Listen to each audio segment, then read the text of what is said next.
जैसे कि आपको पता है, आज आतंकवाद की चर्चा करेंगे। आतंकवाद शब्द की उत्पत्ति फ्रांसीसी क्रांतियों के दौरान उस समय हुई थी जब वर्ष 1793-94 के दौरान जहां आतंकवाद का राज्य स्थापित हुआ था। लेकिन मूल स्वरूप से इसका आरंभ विश्व भर में 1950 के दशक में हुए वामपंथी के उत्थान के बाद से देखा जा सकता है। जद में यूरोप सहित संयुक्त राज्य अमेरिका, जापान, जर्मनी और भारत जैसे अनेक देश आए। भारत में नक्सलवाद, माओवाद के रूप में आतंकवाद का स्वरूप काफी लंबे अरसे से उपस्थित रहा है। वर्तमान में तो भारत में धार्मिक आतंकवाद का असर कहीं ज्यादा देखने को मिल रहा है। आतंकवाद से अत्यधिक प्रभावित हैं विचारधारा प्रेरित आतंकवाद, वामपंथी आतंकवाद, पूंजीवाद का विरोध करते हुए एक न्यायपूर्ण समाज का स्थापना करने के उद्देश्य से की जाने वाली हिंसा वामपंथी आतंकवाद कहलाती है। जैसे लेनिन, माओ से तुंग और मार्क्स की विचारधारा पर आधारित हिंसा। दक्षिणपंथी आतंकवाद एक समूह द्वारा प्राचीन संस्कृति को पुनर्स्थापना या उसके संरक्षण के लिए की जाने वाली हिंसा दक्षिणपंथी आतंकवाद कहलाती है। जैसे जर्मनी में नाजीवाद, इटली में फांसीवाद। राज्य प्रायोजित आतंकवाद जब किसी देश की सरकार के द्वारा किसी अन्य देश में हिंसक गतिविधियों को अंजाम दिलाया जाता है, उसे राज्य प्रायोजित आतंकवाद कहा जाता है।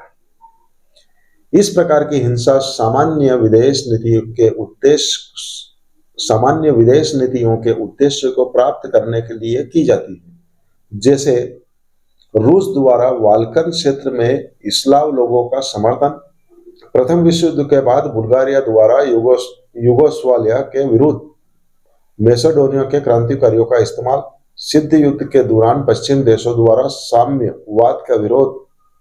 साम्यवाद विरोधियों का समर्थन, भारत में पाकिस्तान प्रायोजित आतंकवाद। वहीं एक और स्वरूप आता है स्वापक आतंकवाद। मादक पदार्थों की तस्करी में संलग्न गिरोह द्वारा अपने उद्देश्यों को परिपूर्ति के लिए की जाने वाली हिंसा स्वापक आतंकवाद की श्रेणी में आती है। इसके अंतर्गत मादक द्रव्यों की तस्करी में संलग्न गिरोह अपने उद्देश्य की परिपूर्ति के लिए विभिन्न आतंकवादी संगठनों का सहारा लेते हैं। इसके परिणाम स्वरूप आतंकवादियों को आसानी से आर्थिक लाभ प्राप्त हो जाता है तथा मादक द्रव्यों की तस्करी करने वाले गिरोह अपने उद्देश्य में सफल हो जाते हैं। इसलिए दोनों पक्ष आसानी से एक दूसरे का सहयोग करने के लिए तैयार हो जाते हैं। अतः कहा जा सकता है स्वापक आतंकवाद मुख्य रूप से आर्थिक हितों से प्रेरित होता है।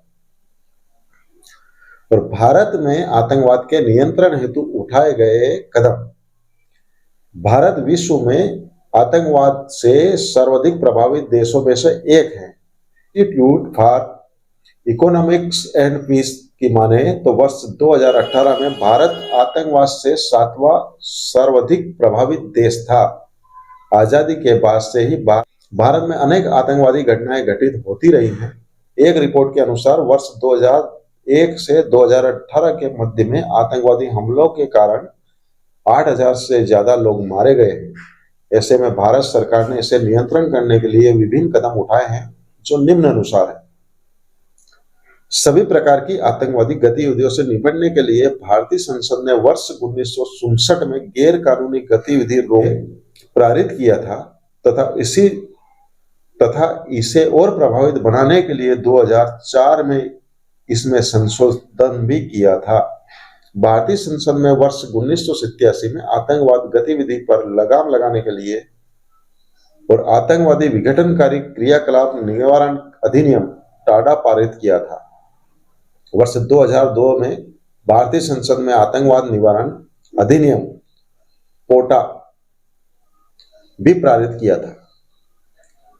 इसका उद्देश्य भी आतंकवादी गतिविधियों से निपटना था। भारत के मुंबई में हुए कुख्यात 26/11 आतंकवादी हमले के बाद भारत सरकार ने राष्ट्रीय जांच एजेंसी NIA का गठन किया था। इसके अलावा भारत सरकार ने विभिन्न खुफिया एजेंसी का गठन किया है जो राष्ट्रीय और अंतर्राष्ट्रीय स्तर पर आतंकवाद से निपटने के लिए कार्य करती है। इसमें रिसर्च एंड एनालिसिस विंग, रा, इंटेलिजेंस ब्यूरो आईबी आदि संस्थाएं प्रमुख हैं। भारत सरकार ने राष्ट्रीय खुफिया एजेंसी ग्रिड का निर्माण भी किया है। इसका उद्देश्य विभिन्न सुरक्षा एजेंसियों को डेटाबेस को आपस में जोड़ना है ताकि ये सुरक्षा एजेंसी बेहतर सामंजस्य के साथ कार्य कर सके। भारत सरकार ने आतंकवादी गतिविधियों से निपटने के लिए राष्ट्रीय सुरक्षा गार्ड एनएसजी नामक एक अर्धसैनिक बल का भी गठन किया है।